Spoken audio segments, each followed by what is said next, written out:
While we usually identify communication as being those words which are spoken, we must acknowledge that communication is in fact composed of two dimensions. We refer to these dimensions as verbal and non-verbal. The spoken word is the most frequently used, structured medium of communication. Verbal communication allows for clarity and understanding. It enables active engagement by students, and oral repetition has proven successful in terms of storing information in our long-term memories. As individuals, we are capable of controlling our own verbal output, which may be turned off at any stage if we so decide.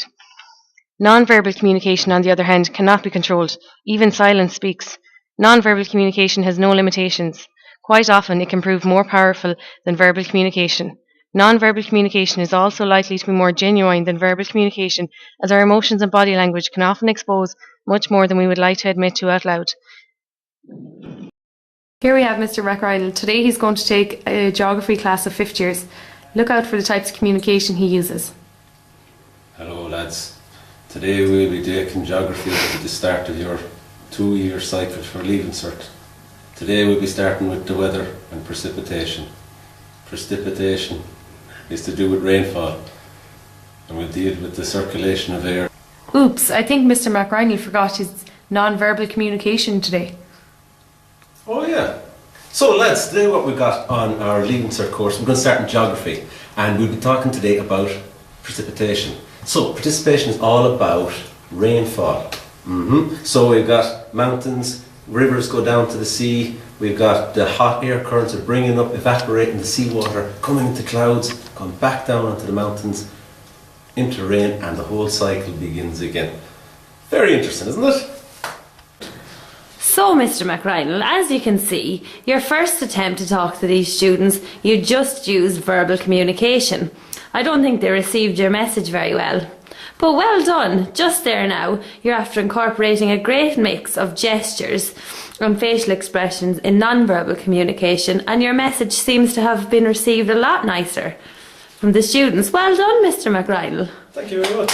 Hi there, Hello. I'm Mrs. Robinson. I have an appointment with you. Nice to meet you. So Hi. please sit down. I was expecting you. So you're having some trouble with the class? Yeah, absolutely. I'm highly stressed out for the whole term now. I've had very, very bad group work from my students. Their attitudes are just not pleasant at all, and I just have a really bad feeling in the class. They're not responding to me, and I don't get a positive feeling back from them. I don't know what to do. Well, thank you for sending on your video and the recorded class. It was really informative, and I have some tips for you. Okay. Now, a big thing that I found was probably going to impact on your students' performance as well as their attitude is the environment. Right. Now, have you thought about the temperature that's in there? A lot of people had their jackets on, so it was cold. Okay. That's probably something that you could do. Grey walls. And I Yeah. can see my own office has the same now, which is not very enticing. You need to really improve the environment there to make it more effective. This is non-verbal communication. Okay. Create the environment that's there. Also, there was no subject-specific material on the walls Yeah. to make it more colourful. Maybe that'd work. Definitely. How about turning on the lights? Yeah. I know it's winter now, the room was dark. Okay. That's going to improve the mood. Good point. Yeah. I think you could definitely do that.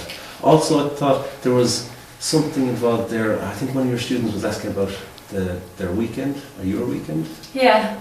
I don't like having discussion in class discussions. We're here to learn. I mean, I have a curriculum to cover. They're not here to have fun. I see where you're coming from, but I think it's very, very important that you create a rapport with your students. That indicates that you're listening to them, that it's a warm environment. This can be through just verbal communication, just through words, asking them how they are, but it can be listening as well. Yeah. That's communicating a sense of care and understanding. Okay. Well, is it not like I'm the main person in the classroom and they just have to listen to me all of the time? It's not really relevant. I think that's a little bit old-fashioned now. I think what we really need is a student-centred learning environment. That's really, really important. And one thing that came up here is that, did you ever think about your dress? About what you're wearing? Excuse me? No, I don't want to offend you now, but from the video clip, maybe it was a rough day, that your professional appearance could really benefit from a little bit of touch. Yeah, and what about this NACA crowd telling me to turn my classroom into a playground, putting them off in groups?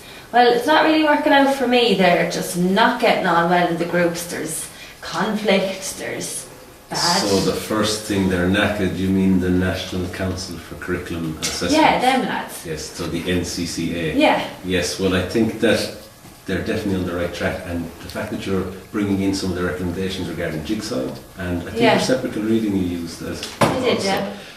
Definitely that is the right way to go. However, I found that just reading from the tape that you sent to me, that the students' body language really tells a lot about it's not working.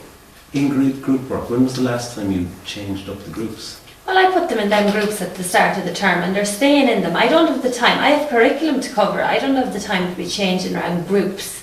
Listen, Miss Robinson, I think it would be really good if you thought about change dynamic.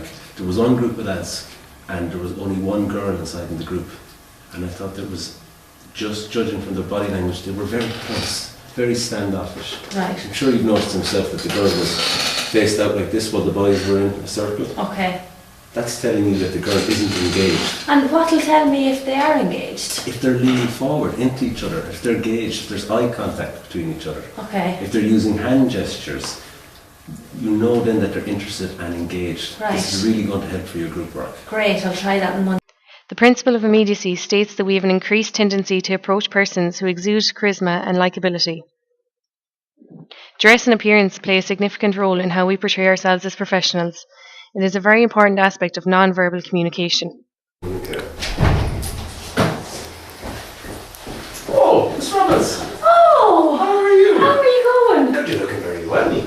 Yeah, I've taken on your advice and I've gone for a more professional look. Are you? Yeah. Hey, you can really tell it. I've seen some huge improvements in my class. Thank you so much for your advice. I'm delighted to hear it. That's great to hear. I took on your advice in terms of the eye contact. I'm maintaining better eye contact with the students. I invested in a pair of glasses. I can see them all really well now.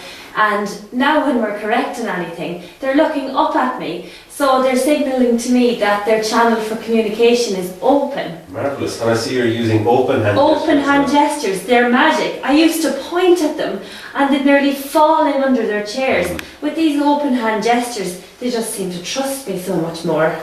And would you be using real life examples? Yeah, so remember I said there was no room for chatting in my classroom. Well now, when we're on a specific topic, I allow some real life examples to come into it, and it makes it a little bit more student centred for them.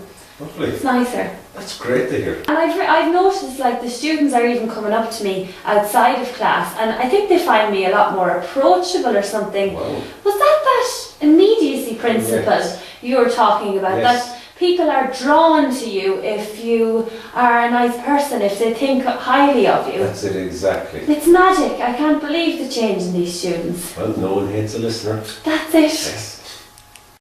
No matter how we try, we cannot not communicate.